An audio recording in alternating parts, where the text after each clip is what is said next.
आउज़ुबिल्लाहिमिनश्शैतानिर्रजीम बिस्मिल्लाहिर्रहमानिर्रहीम। शुरू अल्लाह के पाक नाम से जो बड़ा मेहरबान निहायत रहम करने वाला है। अस्सलाम वालेकुम वरहमतुल्लाहि वबरकातुहू। मेरी आज की इस वीडियो का टॉपिक है इब्लीस ने सजदा ना किया और तकब्बुर किया। अल्लाह ताला कुरान पाक में पारा नंबर 23 सूरह स्वाद की आयत नंबर 74 से 85 में फरमाता है, मगर इब्लीस ने ना किया, उसने तकब्बुर किया और वो था काफरों में से। अल्लाह ताला ने फरमाया, ए इब्लीस, तुझे इसे सजदा करने से किस चीज़ ने रोका जिसे मैंने अपने हाथों से पैदा किया? क्या तू कुछ घमंड में आ गया है या तू बड़े दर्जे वालों में से है? उसने जवाब दिया कि मैं इससे बेहतर हूँ। तूने मुझे आग से बनाया और इसे मिट्टी से बनाया है। इरशाद हुआ कि तू यहाँ से निकल जा, तू मरदूद हुआ और तुझ पर क़यामत के दिन तक मेरी लानत तो फिटकार रहे। कहने लगा, मेरे रब, मुझे लोगों के उठ खड़े होने के दिन तक मोहलत दे। अल्लाह ताला ने फरमाया, तू मोहलत वालों में से है, मुतय्यन वक्त के दिन तक।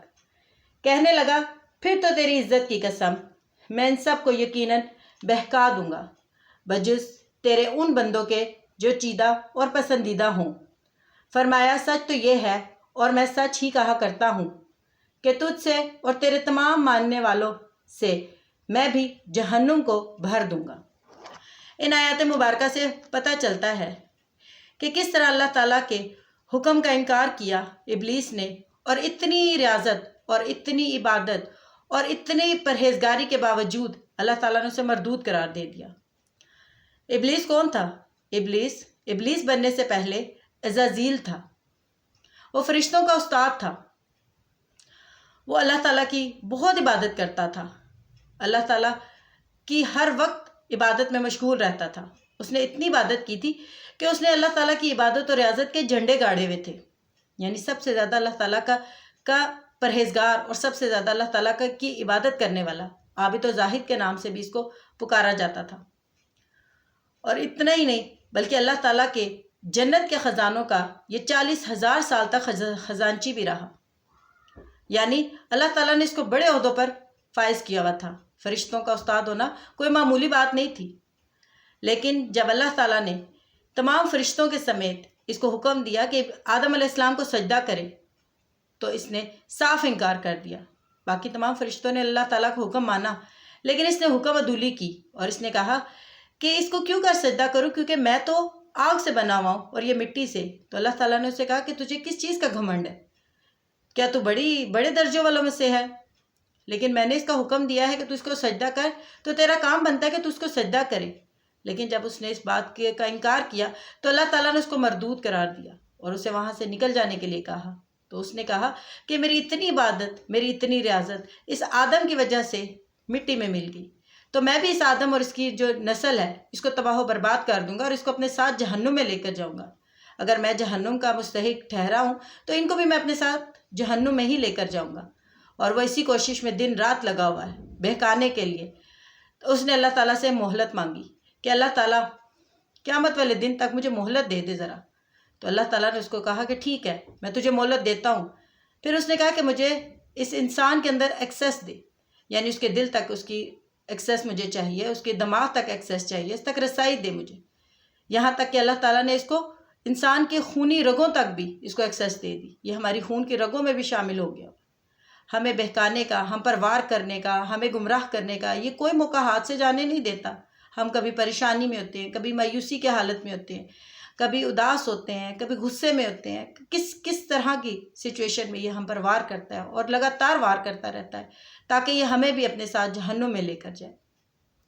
और अल्लाह ताला के अपनी आयतों के ज़रिए, अपने रसूल की सुन्नत के ज़रिए हमें बार बार इस बात पर अल्लाह ताला लेकर आता है कि सीधे रास्ते पर आओ, उस रास्ते पर चलो कि जो मेरा बताया हुआ रास्ता है। उस रास्ते पर ना चलो जो शैतान का रास्ता है, क्योंकि इसका ठिकाना सिर्फ़ और सिर्फ जहन्नुम है। ये खुद तो जहन्नुम वासिल होगा, ये साथ साथ हम सबको भी लेकर जाएगा, क्योंकि इसको ज़िद थी आदम से और आदम की औलाद से। और जब अल्लाह ताला ने इसकी मोहलत को कबूल किया और इसकी सारी एक्सेस की, अल्लाह ताला ने सारी बातों को माना। तो इसके अलावा अल्लाह ताला ने इसको ये भी एक्सेस दी कि तू इन्हें देख सकेगा, लेकिन ये तुझे नहीं देख सकेंगे। تیرے کھانے میں ان کا حصہ نہیں ہوگا، لیکن ان کے کھانے میں تیرا حصہ ہوگا۔ یعنی اگر ہم بسم اللہ پڑھ کے کھانا نہیں شروع کرتے تو شیطان ہمارے ساتھ کھانا کھا رہا ہوتا ہے۔ اور اب اگر ہم اللہ تعالیٰ کے احکامات کی حکم عدولی کرتے ہیں، یعنی اللہ تعالیٰ نے ہمیں زندگی گزارنے کے جو طریقے بھی بتائے ہیں، جس کی مثال میں نے آپ کو ابھی دی کہ اگر ہم بسم اللہ پڑھے بغیر کھانا کھاتے ہیں تو اس میں بھی شیطان کا حصہ ہو جاتا ہے۔ تو کوشش کریں کہ اللہ تعالیٰ کے رستے پر چلے، شیطان کے رستے پر نہ چلے، کیونکہ اس کا تو ٹھکانہ جہنم ہے اور یہ ہمیں بھی ساتھ لے کر جائے گا۔ لیکن اللہ تعالیٰ نے اس کو اتنی ایکسیس دینے کے باوجود اللہ تعالیٰ نے اسے کہا کہ ٹھیک ہے تو گمراہ کر لے گا کچھ لوگوں کو، لیکن ان لوگوں کو تو کچھ بھی نہیں کر سکے گا کہ جو میرے پسندیدہ لوگ ہوں گے، جن کو میں نے منتخب کر لیا ہوگا، ان کے اوپر تیرا وار کچھ بھی کام کارآمد نہیں ہوگا، اور وہی لوگ فلاح پانے والے ہیں۔ اور میں نے جو بھی کہا وہ سچ ہی کہا کہ میں تجھ سے پھر تیرے ماننے والوں کے سمیت تجھے جہنم میں واصل کروں گا اور جہنم بھر دوں گا تم لوگوں سے۔ آپ خود سوچیں کہ ہم نماز پڑھتے ہیں تو ہم کیا کہتے ہیں اللہ تعالیٰ سے؟ جب ہم سورہ فاتحہ پڑھتے ہیں اہدنا الصراط المستقیم، یعنی ہمیں ان لوگوں کے راستے پر چلائے جو سیدھے راستے پر چلے، صراط مستقیم کے راستے پر ہمیں چلے کی توفیق دے اللہ پاک۔ لیکن ہم نہیں چلتے اس راستے پر۔ ہم اگر زبان سے اس کا اقرار کرتے ہیں، دل سے اس کو نہیں مانتے، اور اگر دل سے بھی مانتے ہیں تو عملاً ہمارے کاموں میں شیطان ہی بس رہا ہوتا ہے۔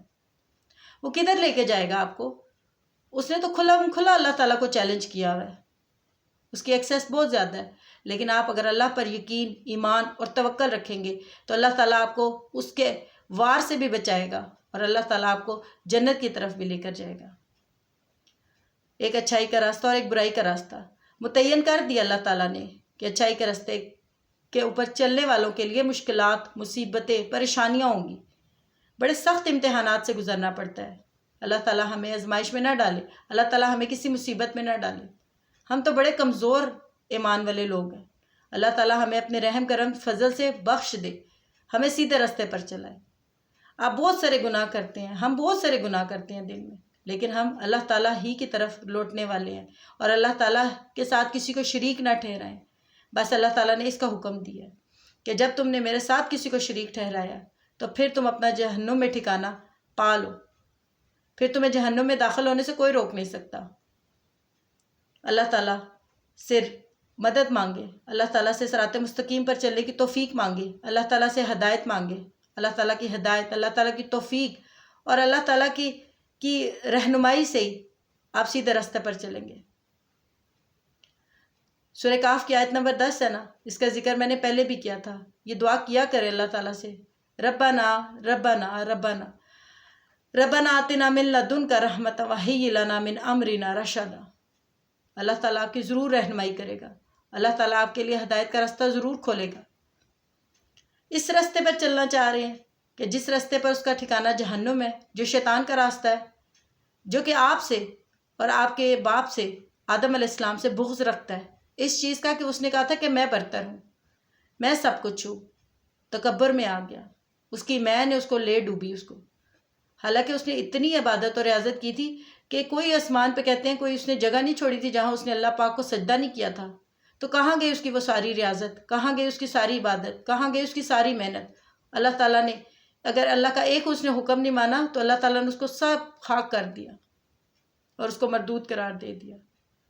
ابھی بھی وقت ہے، ہماری زندگی میں اللہ تعالیٰ ہمارے دل پھیر دے، ہماری زندگی میں اللہ تعالیٰ ہمیں ہدایت کا راستہ دکھائے، ہماری زندگی میں اللہ تعالیٰ ہمیں توبہ کی توفیق دے، ہماری زندگی میں اللہ تعالیٰ ہمیں شرک جیسے ظلم عظیم سے بچائے۔